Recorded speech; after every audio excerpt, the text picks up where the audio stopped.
Hey guys, and welcome to Mangotology. My name is Steven Mango, and I'm an ex-Scientologist that works here on YouTube to expose the Church of Scientology. Today, without further ado, we are going to be giving you an update on Marty Rathbun. Now, it is currently April 1st, 2019, and it's been a long time since I myself, or really anyone in the media, any other journalists or news stories or anything that's been out regarding Marty. He's kind of flown under the radar recently, and he's kind of disappeared from the face of the earth, it seems like. So I wanted to take a little bit of time to fill you guys in on what I've heard and just some different information regarding Marty Rathbun. Now, I was in a film called My Scientology Movie with Louis Theroux in the BBC, and Marty Rathbun was obviously a focal point of that documentary exposing Scientology. If you haven't seen the film, it's probably still on Netflix, I'm not sure, but it's available online, and it's actually a really great film, and it's just a different take of Scientology than what a lot of other documentary films like Going Clear and other stuff have spotlighted. So I think it's just kind of a cool, it's a little bit more lighthearted film about Scientology, so I highly recommend seeing it if you haven't already done so. And I know a lot of people think that maybe I talk about being in this film a lot, or I kind of beef up saying what my role was in the film, but a lot of people don't know what was going on behind the scenes. I don't want to make it seem like I wrote and directed the whole film or something like that, because that wouldn't be accurate for me to say so. But I did work with Louis and John Dower, who was the director of the film, for a good while they were kind of developing the documentary and kind of figuring out what to profile and what to talk about and that sort of stuff. And I provided them a lot of information for the film, and I actually was working behind the scenes kind of almost more than I actually was on camera. So I just wanted to kind of point that out there. And the reason I bring that up is because over the course of the year or two that I was working with Louis and John and giving them information for the film, I would be in touch, so to speak, with Marty Rathbun, and as well as the team working on the film, getting updates about Marty and what's going on, because like I said, he was someone who was very prominently featured in this film, as he basically had a mental breakdown and was flip-flopping almost back into favor with Scientology, which ultimately, so we hear, did happen. And I have other videos on Marty Rathbun, guys. I'm not going to give you the whole full rundown of my relationship with Marty and all of that. Go down below onto my channel, search Marty Rathbun. I have about 4 or 5 videos. You guys can go through them in order and hear all the stories about what it was like working with Marty on set of the film. Marty just isn't a well person, guys. Let's put it like that. I think when he was an ex-Scientologist, there was almost like Marty apologists out there, and what a lot of people don't realize is Marty never, even when he was out exposing Scientology, yes, he was like one of the top, probably the number 1, if not number 2 people who was exposing Scientology for a very long time, doing media, doing press, documentaries, exposing Scientology very, very aggressively. But even during that whole entire time that Marty was doing so by exposing Scientology, he wasn't confessing all. There is so much that Marty has participated in or knows about that even when he left Scientology, and even though it seemed like Marty was frequently like updating his blog and releasing information, he wasn't telling everything that happened. And of course, David Miscavige and Scientology management knows and is privy to, basically from what I hear in the ex-Scientology world, are crimes and other really serious things that Marty did within Scientology that, boom, he's gone. He's in federal prison for what Marty has done, different cover-ups and other sort of things. Again, that's not really my place to really comment on that sort of stuff, because I can't say for certain on different rumors and different things I've heard about Marty in terms of what he actually did when he was in Scientology, in terms of management, things with David Miscavige, things with Lisa McPherson that he did kind of come clean to about certain cover-ups that he did with Lisa McPherson, hiding evidence and different things that would really incriminate Marty. Those were the 3 documents or 3 reports that myself, Elliot Abelson, general counsel for the church, and Lynn Farney, who was a staff member, decided ought to go. And of course, I was the senior person there, so I said, lose him. And I feel that even when he was out of Scientology, he still had a toe in Scientology in the beginning. So what do I mean by Marty was still kind of in Scientology? Well, some people now claim that Marty may not have actually even been like a critic or an ex-Scientologist even when he was out of Scientology, that he was almost a plant, and I'll tell you why I don't believe this is the case, a plant, if you will, into the ex-Scientology community to get information from other ex-Scientologists to spy and still continue to work for David Miscavige. Now, I've heard that rumor, and I don't want to give that really any credit, just because Marty had or Monique rather, had a huge lawsuit against Scientology. There was a lot going on with that, to which we're going to get to where there was so much harassment that it was getting to the point where David Miscavige was going to have to be deposed in this court case. And David Miscavige being deposed would be a nightmare for Scientology.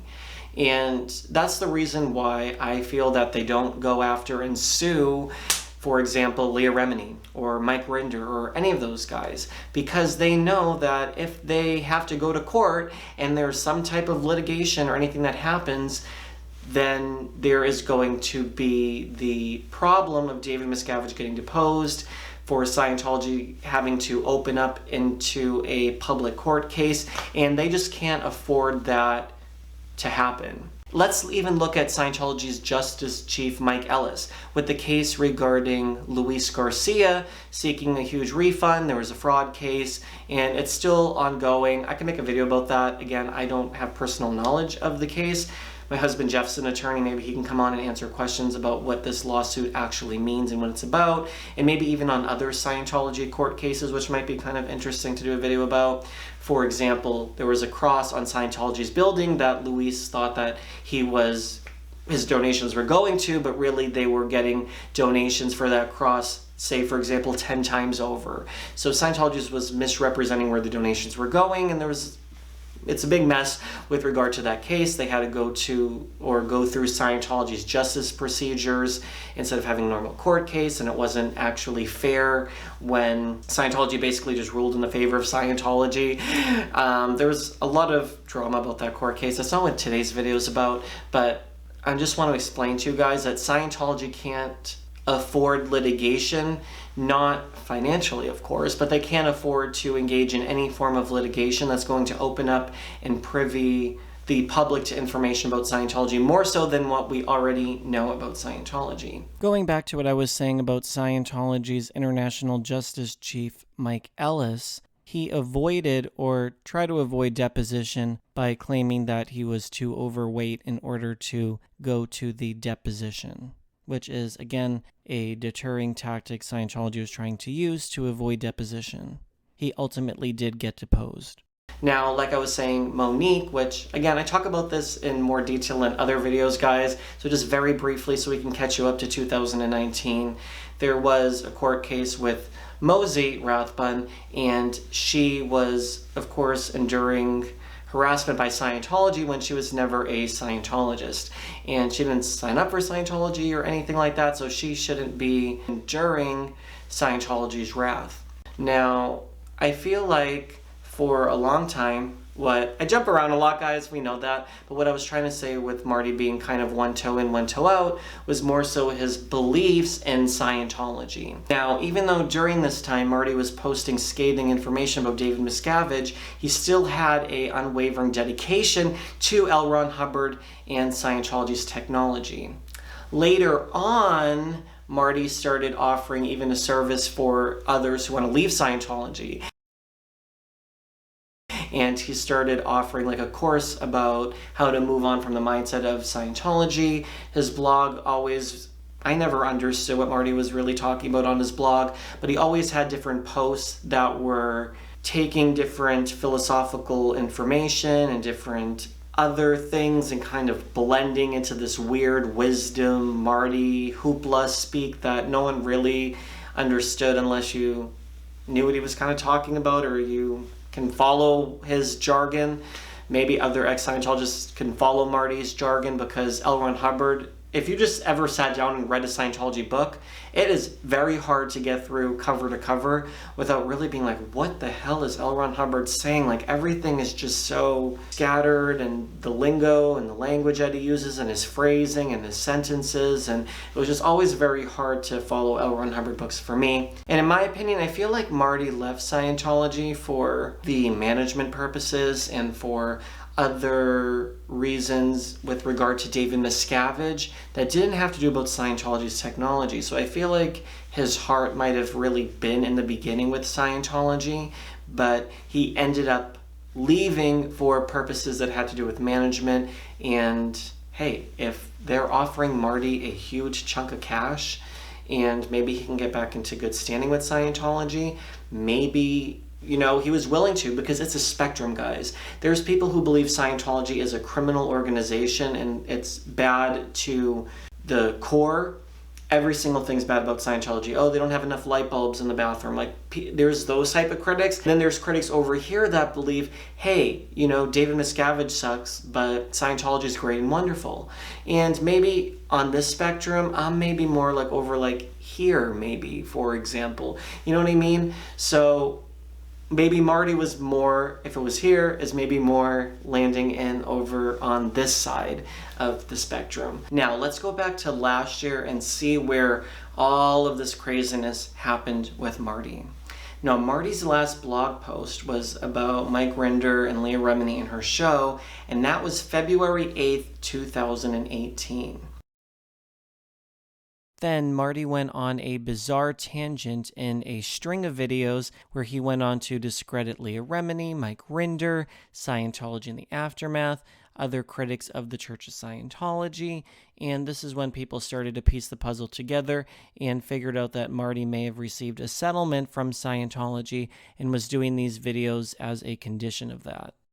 These videos really backfired for Marty and ultimately the Church of Scientology, who he is now allegedly a part of again and rejoined. And we're also going to get back into how you get back in good standing. We're going to talk about that and what Marty may have had to do, which was these videos. Spoiler alert. He posted this whole range of videos, but Scientology doesn't understand YouTube or social media. Now, why is that relevant? Because they're shooting themselves in the foot by posting these videos, and it's not making them look good, and it's hurting them more than it was ever helping them to have Marty flip-flop, go back in Scientology and make these videos. If Scientology was smart, they would actually hire a real social media marketing guru type person, someone who really understands YouTube, who's maybe even an influencer, who could tell them how to do these videos. Now, too late, you know, they basically can't even necessarily do that and take someone else's advice, because they have to lean on L. Ron Hubbard and his policy letters. They can't have someone else calling the shots in that regard. They have to go by L. Ron Hubbard's communication, public relations, and other bulletins that are so old. They don't know about Twitter, Instagram, Facebook, any of those websites.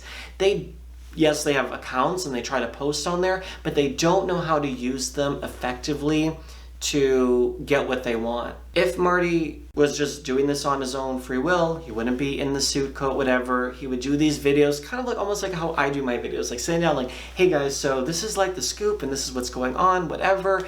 And it would have been more effective if he figured out a better way to do these videos. Now, it sounds like I'm almost trying to like help him in this regard, but what I'm really trying to convey by saying that is Scientology basically made this blunder by later on promoting these videos of Marty and saying, look at this ex-Scientologist who comes back and exposes the anti-Scientology cult and all that sort of stuff, where it just looks like a Scientology job.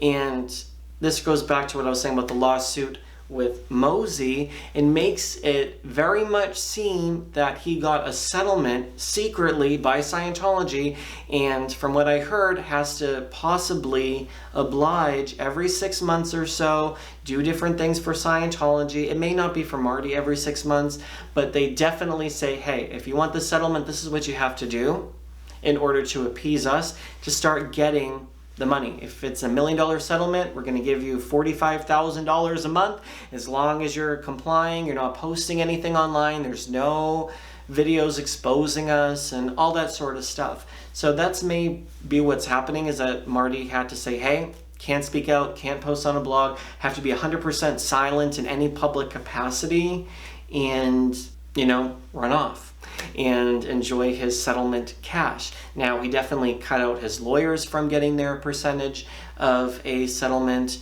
and they really did do backhanded work, which these attorneys can go and actually find out if there was a settlement. They can find bank records and money, and I don't really know how all of that works 100%, but I do know that Marty could be in a lot of trouble for taking a settlement and firing his attorneys right before then. Because it only makes sense that Marty would be in talks with David Miscavige or Scientology or their attorneys and say, hey, like, we can mutually benefit each other. I am the biggest critic of Scientology right now. If I was to go and make these videos, for example, or, you know, comply to what your wishes are, it could benefit both of us, because I can get the chunk of change, raise my kid, be with Monique, avoid Scientology harassment, and go off into the sunset. And Scientology can get what they want from the deal. Now, a lot of people may have been wondering, like, it was too stressful to maybe have this lawsuit, and he didn't want to endure any more harassment by Scientology. But when you have a court case like that was going on, of course, during the case, there are court orders to not harass either party during that time, and specifically for Scientology to be harassing, sending private investigators on Marty or Mosey or any of that sort of stuff. So during the time of the lawsuit going on, they were actually in the perfect position to continue on with their lawsuit. And that protection would be in place until they reached a permanent injunction. Now, I really just do think that Scientology realized that, hey, if we give Marty Rathbun $5-10 million, that is worth it for a cult that has billions of dollars. It's worth it to not have David Miscavige deposed or other things come out about Scientology, because that could really hurt their tax exemption. That tax exemption for them right now is priceless. That's why they're able to continue on, whereas there's cults like NXIVM and Keith Rainier and all this sort of stuff that they had their cult, but basically right when a couple ex-members came forward about different abuses and things that happened, boom, you know, shut down. But Scientology has this tax exemption where they're offered religious protection, and it's very hard to go up against Scientology in any capacity.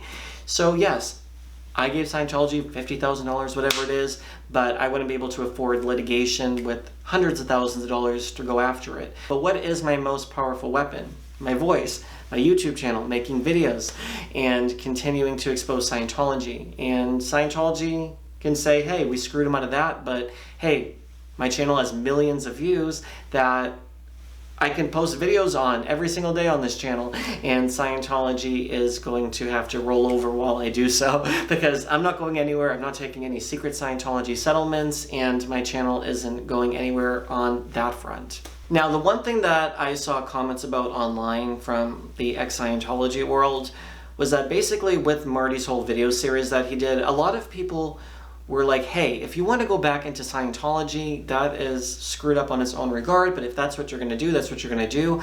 But don't start dragging people that he definitely knew, you know, the ex-Scientologists who were prominent, who worked with Marty, or were, you know, even people he may not have known. He was hurting so many people who've really suffered at the hands of Scientology, and goes on to post videos talking about these people. It's like, leave them out of it. There were people who suffered at the hands of David Miscavige, for example, And he made this video where I'll play a clip in here where Marty basically said that these stories and these people weren't newsworthy. None of them to date that I've seen through season 1 has a story worthy of news.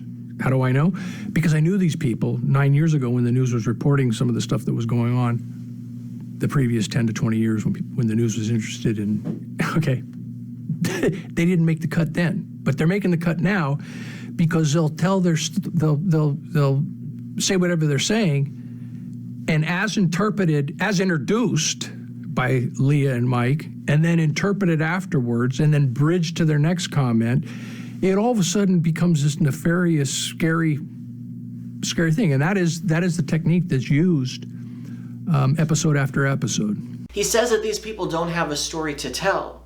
So you're telling me someone like Ron Miscavige, who is the father of David Miscavige, someone like Tom DeVocht, Mike Rinder, like any of these people don't have a story to tell. It's just really crazy. And again, it just really goes to show you the lunacy, if you will, about these videos that Marty posted. It's clearly OSA that is writing a script that Marty had to do in order to get back into good standing with Scientology. Now, I think it could have been a double whammy. So I think that they said, hey, Marty Rathbun, here is $5 million, okay? And you know what? Come back and work with us. Do your 80 East steps, work with us, work with David Miscavige, work with Scientology management, tell us what you know, let's work together, and we're more powerful as a team, and you could get back into good standing with Scientology. We're not going to harass you anymore. We'll give you payments. I feel like there was something like that going on. Now, people have asked me too, like, how do you get back into good standing with Scientology? Once you leave and you speak out as one of the biggest critics in the world, how do you get back into good standing? Like, how would you be accepted back in? I have Scientology's ethics book here, which I pulled specifically from my collection of thousands of dollars of Scientology books that I still keep for this purpose of exposing Scientology. So I have the book here. I'm talking more about the average person who says, hey, my mom's a Scientologist. She disconnected from me because I left the church. Well, I want to get back into good standing after I got declared a suppressive person. Now, how do I get back into good standing with Scientology and its leadership when I left or spoke out or committed some sort of crime in Scientology's eyes?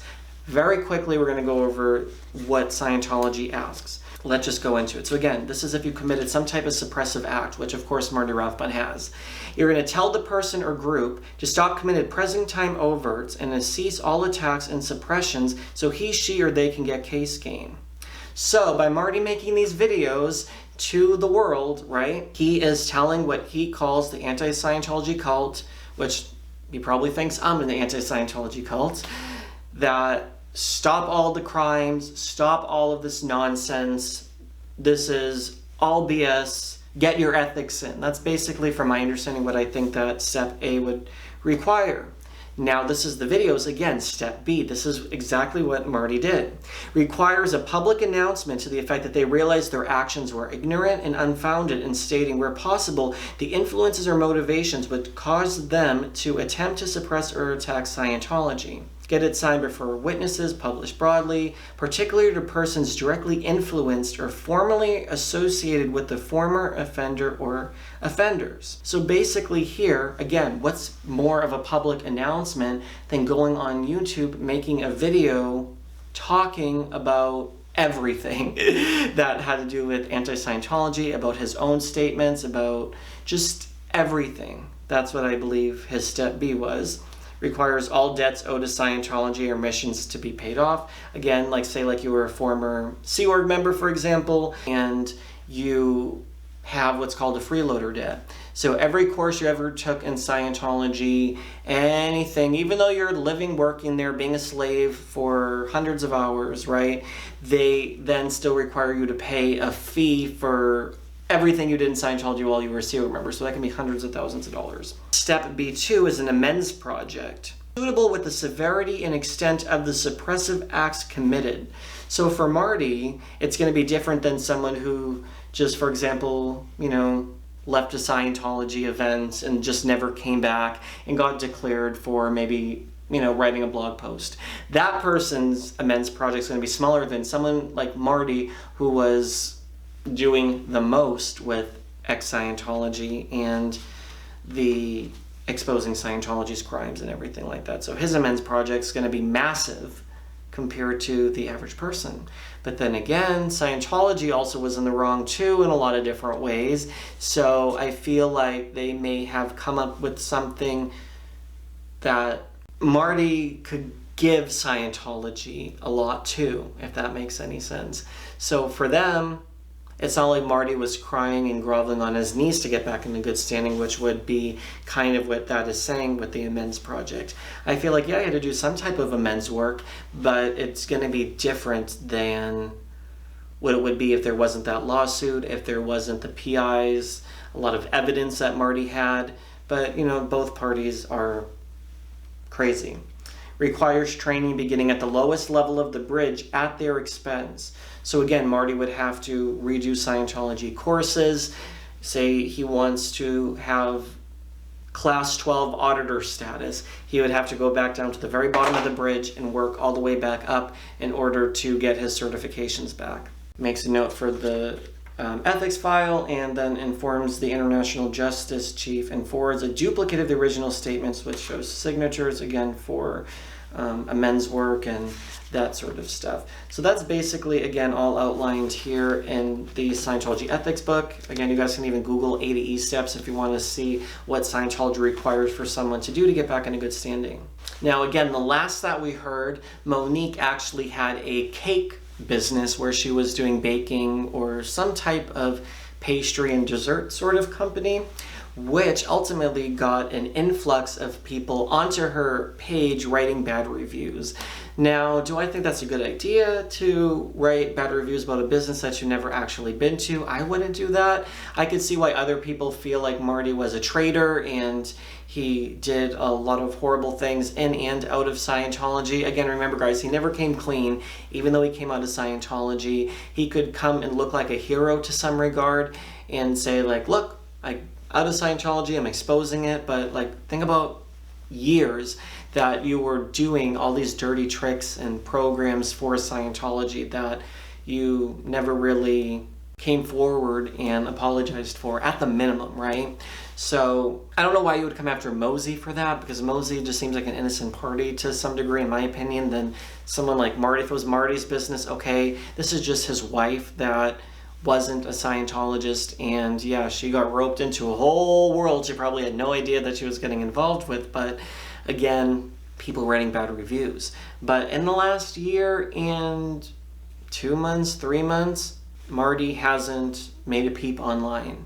I am, of course, unfriended everything from Marty all over the internet. I have not spoken to Marty since probably the My Scientology movie. We did a whole scene. I think the whole scene was the last time. I might have written to Marty since then. Not like recently, but like since I filmed that, which was again like 5+ years ago, right? Since we filmed that movie.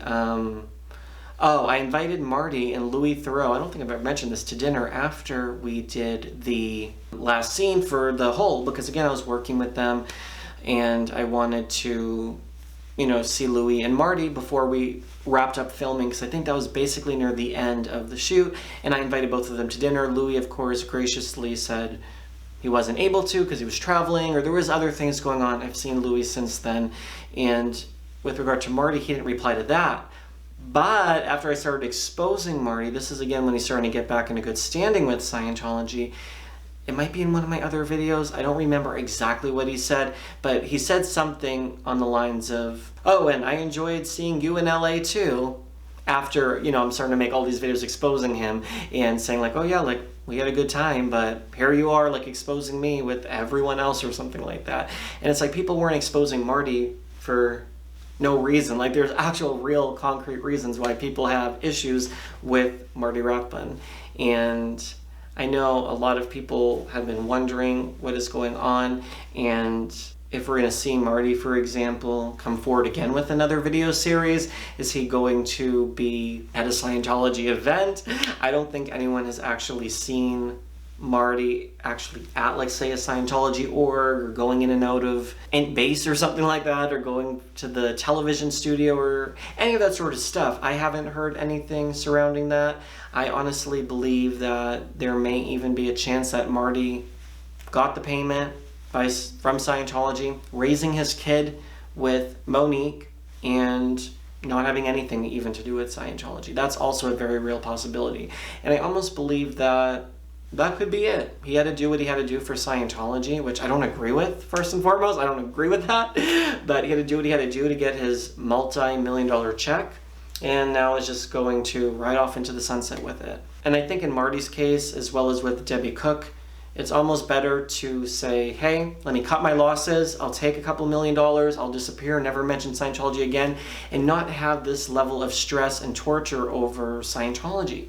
Think about it. I don't know if you right here watching this video can say that you're an ex-Scientologist. Maybe you are. Maybe you were in Sea Org or in management, or that. If maybe you're just a Scientology watcher, I don't know. But I think people try to be like, oh, like they, lift their nose to it and be like, who would ever take a settlement from Scientology? And how dare you, like, have like your own ethics and morals, and it's more important to expose the organization. And that is very well true. But even like in my case, I'm just a public, or was a public member, and I had issue with Scientology possibly poisoning my dog. I've had private investigators sitting outside my house, people taking photos, following me places, writing blog posts about me, all sorts of stuff like that. And that is maybe on like the very, very minimum of pushback that Scientology engages in terms of their fair game and attacking former members.